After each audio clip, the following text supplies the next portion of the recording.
I am Father Dion, the Post-Catholic Chaplain of the Headquarters and Headquarters Support Group, Philippine Army. And this is Salita ng Diyos, ang ating gabay. Today is Saturday, May 31, 2025, and we celebrate the memorial of the visitation of the Blessed Virgin Mary to her cousin Elizabeth. That today we commemorate the memorial of the visitation when the Blessed Virgin Mary, newly pregnant with Jesus, traveled in haste to the hill country to visit her cousin Elizabeth, who was also expecting a child. Mary did not go to fix everything, but she went to be present.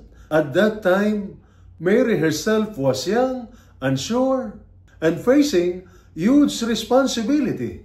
But rather than isolating herself in fear or uncertainty, but she chose to be with someone who might also need support. That is how faith works.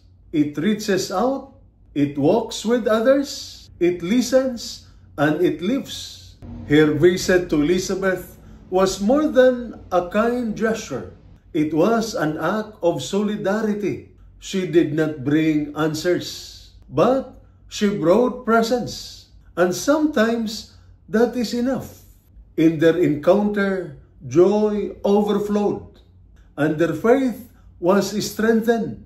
They reminded each other that God was at work, even in the hidden and difficult moments. We don't always need to fix other people's problem. Sometimes, simply showing up, listening, or praying with them brings the greatest comfort. And in the same way, we don't need to face our battles alone. God sends us companions, our Marys, who remind us we are seen and loved. Therefore, who are the people God sends into your life to remind you that you are not alone? And who is God calling you to visit or encourage today? Not to solve their problems, but to be a presence of hope. And this is Salita ng Diyos, ang ating gabay. Let us pray. Lord, thank you for the people who quietly support and uplift me. Help me to be like Mary, someone who shows up, listens, shares joy. Teach me to walk with others, not to fix everything, but simply to love them. Amen.